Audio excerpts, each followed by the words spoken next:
Hey, Jenny Analyst here, clinical animal behaviourist for horses and also indeed dogs. So something I should really share more of, and yet repeatedly kind of overlook because I'm running around helping other people with their horses and their dogs. But one thing I want to share is more of my own horse training, what I do, what I get up to, and I tend to prefer to share my own stuff than that of my clients because that's their own kind of personal journey, which is entirely up to them if they want to document and put it on the internet forever and ever. So for me, I'm very happy to generally share what I'm doing with my own and occasional few others.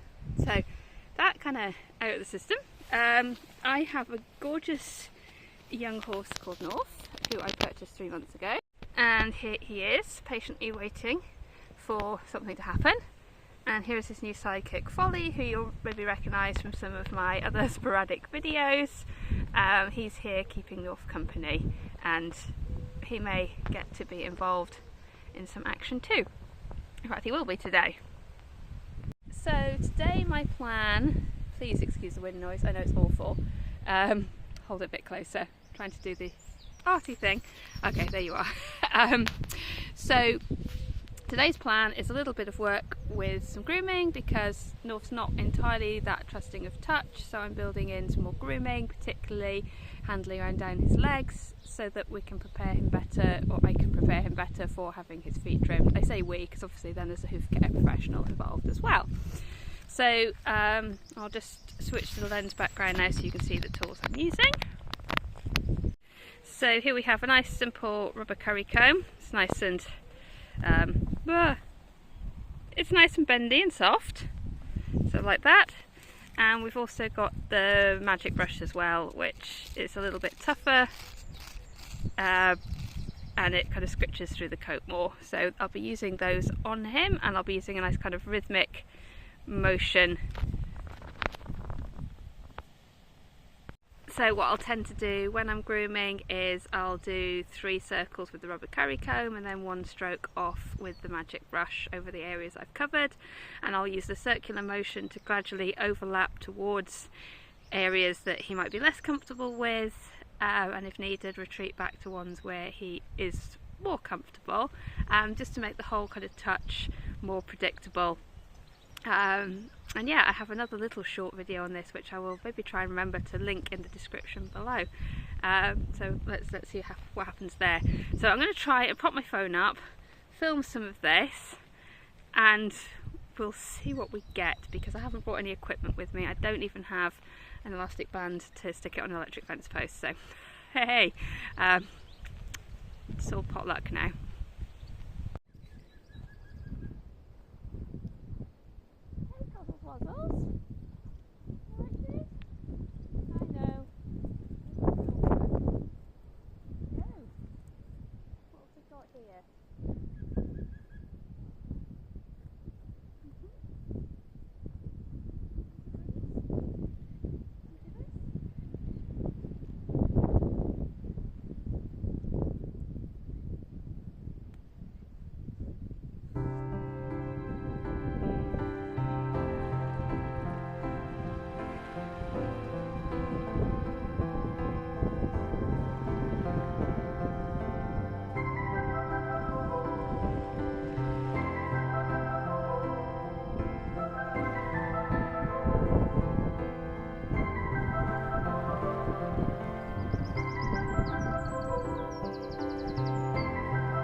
today that's quite curious.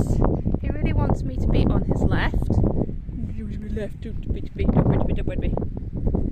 No nibs. So he really wants me to be on his left, but not his right. So he's a little bit defensive. It's quite windy today, just in case the wind noise isn't giving that one away. So I am just I'm not going to push that. That's fine. I backed off to see if he would volunteer to kind of come over, see if he'd volunteer to put his body, the right side of his body over, which he can do, but today he didn't. So that tells me he's not wildly comfortable, but the fact that when I was kind of working with him and I stopped, he did kind of step towards me, which is what he either does when he indicates he'd like more scratches, more brushing, so that's okay. So we're just going to building his confidence with it. You probably can't see from the angle as well, but he actually drops his winky slightly as well during grooming, which demonstrates that he's got kind of increased what we call parasympathetic tone. So that is a branch of what we call the autonomic nervous system. So cool science fact, every time you breathe in, your sympathetic branch of this autonomic nervous system kicks in. That part controls your fight, flight, fight response, or rather not controls it, but drives it, does all the bodily things that are needed to make fight, flight, fight type behaviours happen. Then every time you breathe out, your body switches to the other branch, which is called the parasympathetic, and that does all the things you need to rest, digest, relax, socialise. And so Norf is motivated to be social, and he feels like he can be.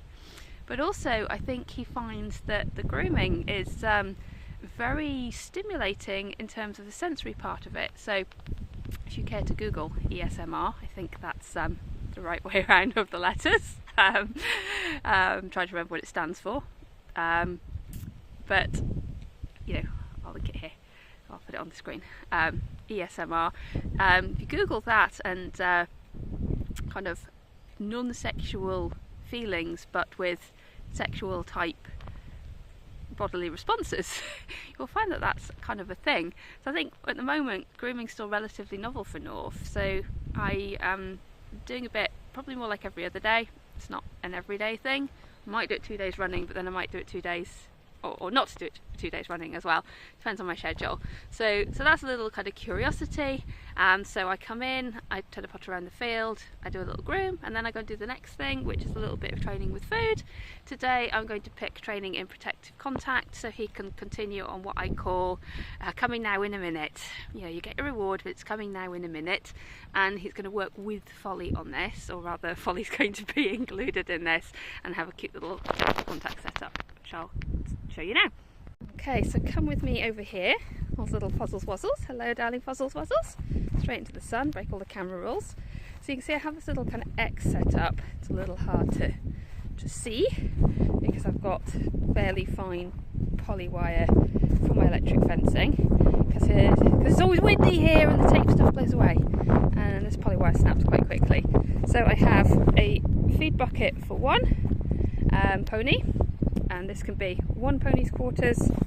I don't care which pony has this quarter, and then in the opposite quarter we can have the other one set up. So last time Folly had this one, so I actually put the food bowl a bit not too close to Norf, so I can stand in the middle part of the X like this, and I can put food in this bucket and I can put food in that bucket.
I'm going to conclude that training video from this morning with a little sum up this evening. So you're now later, Jenny. Hi. So I obviously ran through those 2 training sessions. I looked at his grooming. He wasn't happy with me to go to his right side. He wouldn't let me around there. Hindsight's a wonderful thing. So about 10 minutes before I decided to do that video, probably even less than that, I'd already gone over to say hello to him, and I went to swish a fly off his right side under by his sheath, which spooked him. So that's probably why, not many minutes later, he was not kind of keen. Hi, gorgeous. He was not keen. So yeah, you have to think about what was happening in the run-up, and we can overlook things. We're all human at the end of the day. And the other one was the training with food. So the ultimate aim there is to be able to use the clicker in kind of any situation, and them to know that that means your food's coming now in a minute. So there's a lot of hanging around, clicking, feeding. I do 1 click for actually both of the ponies, because I'm realising that Folly will probably learn that pattern. And I added in walking around them in a circle. The other thing that was actually an improvement on last time was the fact that Folly could stand further into his quarter area, and by his quarter of the pen set up, he could be closer to Norf. So that was nice. He was a little bit flinchy of the clicker this time, and that probably was because he was standing closer to Norf. Very social threat, but a little bit of bravery, so a bit of approach avoidance conflict there. So a few clicks and treats and Norf not coming round to get him. I think that will kind of stand him in good stead for next time. And I wanted to add in a bit of movement around, so you can see Norf broke out of his position the first time I did it. So the second time I did it, I thought, well, I'm just going to go around the other way and see if I can do it that way, because it's going to land me in a better place to go feed him, maybe without him being tempted to come around the barrier. So yeah, the proof in the pudding is to do that next time and see if it works. And yeah, so that's it. That's a little snippet of a morning training session that I kind of squeeze in with my little guys. And now we're just chilling this evening. I've just opened up a new bit of track for these guys that they're eating down. And yeah, it's over and out for the evening. Thank you for your attention.